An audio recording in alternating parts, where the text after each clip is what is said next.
Good morning, students. We have seen methods of preparation of aldehydes and ketones.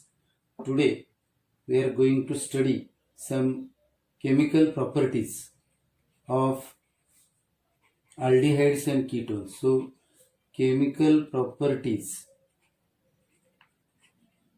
of aldehyde and ketones. Here, first point we have to consider reactivity of aldehyde and ketones. As here, aldehydes are more reactive as compared to ketone towards the nucleophilic addition.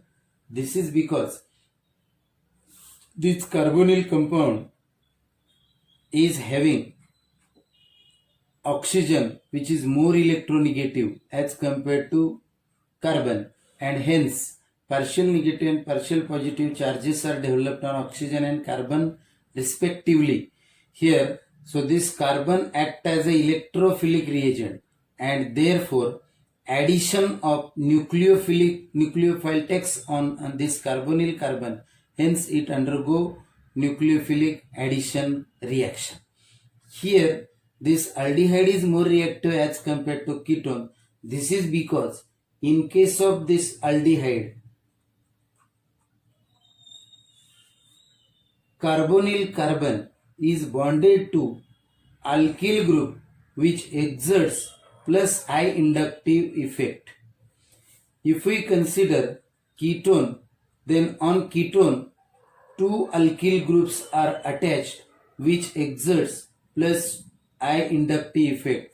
Here, as you know that as magnitude of plus I inductive effect increases, then electron density on this carbon goes on increasing. So here this carbon becomes more negative and negative as compared to this oxygen, and hence this does not undergo nucleophilic addition reaction easily. If we consider this, it has only one plus I inductive effect, and therefore this electron density goes on increasing less effectively as compared to ketone, and hence these aldehydes are more reactive than ketones. So if we consider this electronic effect, then ketones are less reactive as compared to aldehyde. Second point is steric effect. Steric effect.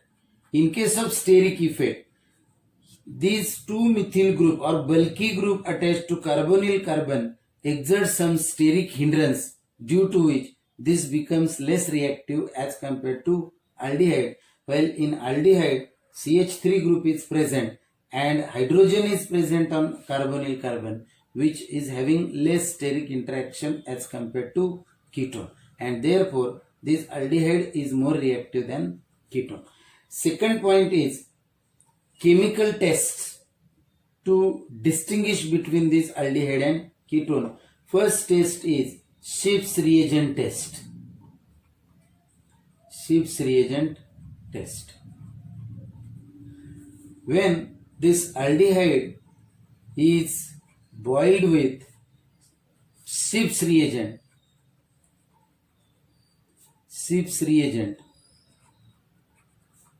then magenta red color or magenta red coloration is obtained. Here this Schiff's reagent is para-rosa aniline hydrochloride. Para-rosa aniline hydrochloride. Here this para-rosa aniline hydrochloride is treated with sulfur dioxide to form Schiff's reagent. So when SO2 gas is passed through para-rosa aniline hydrochloride, it forms Schiff's reagent. So when alcoholic solution of aldehyde is treated with Schiff's reagent, it gives magenta red coloration. This indicates that aldehyde is present. Here, aldehyde undergo oxidation, and remember that this test is given by aldehyde only and not by ketone. Second test is Tollens reagent test. Tollens reagent test. Here, Tollens reagent is ammonical silver nitrate. It is 2AgNH3 twice plus OH minus. So this forms a Tollens reagent. So when aldehyde is treated with Tollens reagent,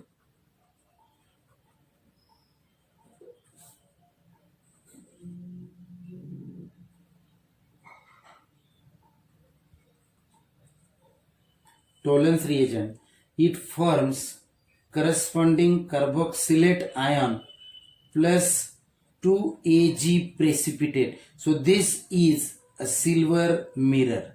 This is silver mirror. So remember that formation of silver mirror indicates presence of aldehyde, and again this Tollens reagent test is given by aldehyde only and not by ketone. Then third test is Fehling's solution test. Fehling's solution test. Fehling's solution test. Here Fehling's solution is mixture of Fehling's solution A and Fehling's solution B. Fehling's solution B. This Fehling's solution A is prepared by reacting this copper sulfate with H2SO4, and Fehling's solution B is prepared by sodium potassium tartarate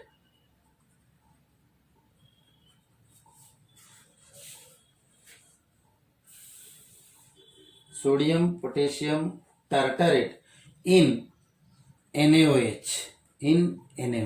So these two solutions combines with each other to form Fehling's solution, and when this aldehyde is boiled with Fehling's solution, then we get red precipitate of Cu2O, that is cuprous oxide, and this aldehyde undergo oxidation to form CH3COO minus. Hence, these aldehydes gives Schiff's reagent test, Tollens reagent test, Fehling's solution test by oxidation, and hence it acts as a reducing agent. So remember these three tests which are given by aldehyde and not by ketone. Next is nucleophilic addition of different reagent.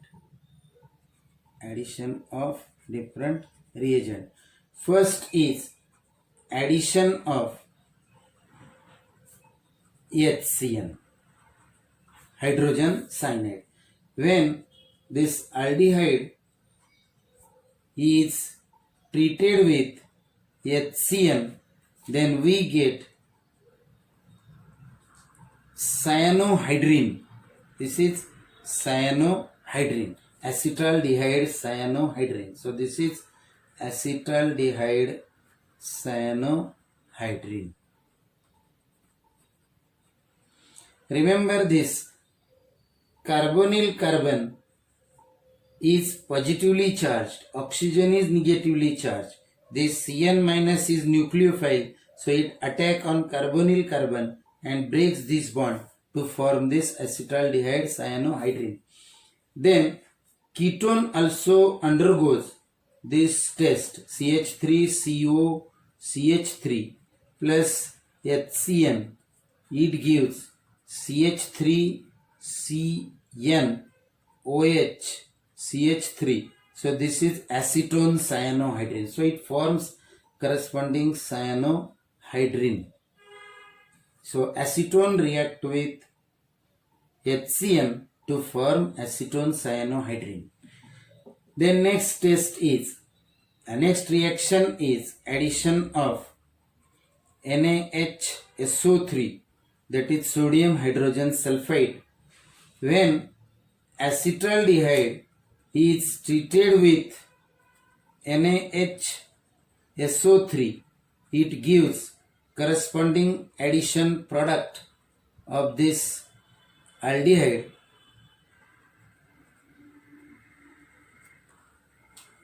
So this is about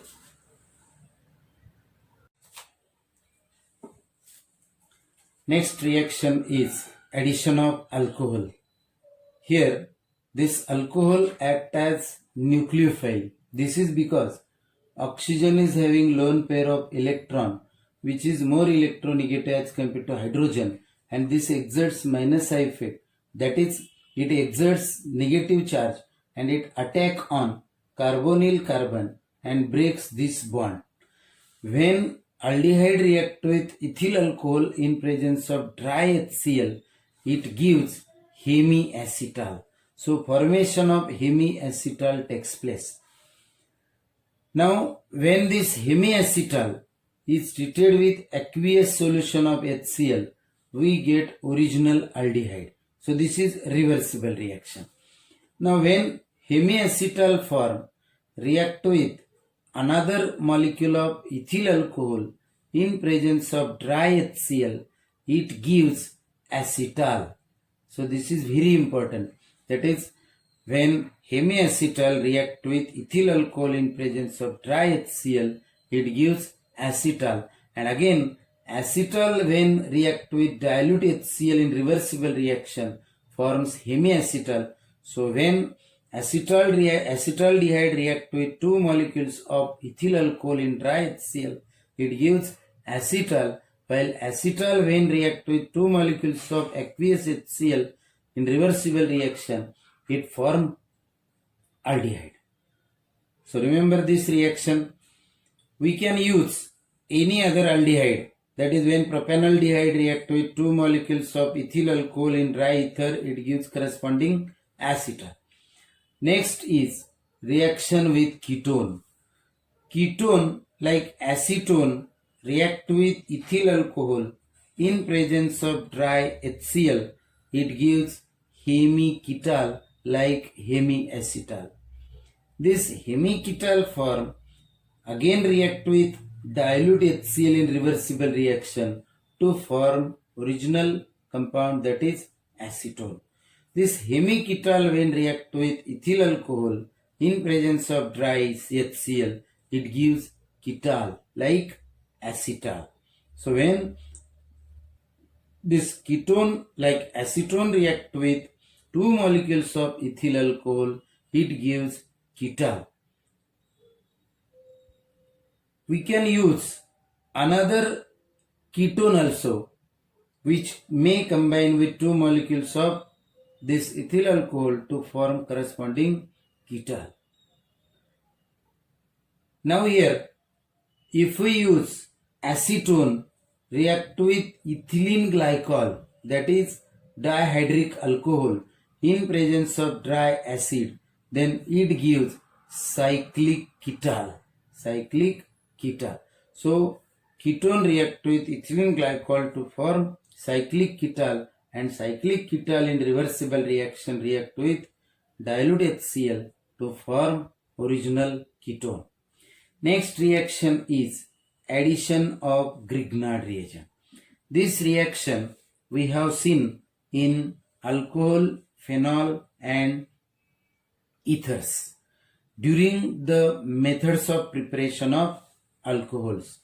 When formaldehyde react with Grignard reagent in presence of pure and dry ether, it gives magnesium complex, which on acid hydrolysis gives primary alcohol.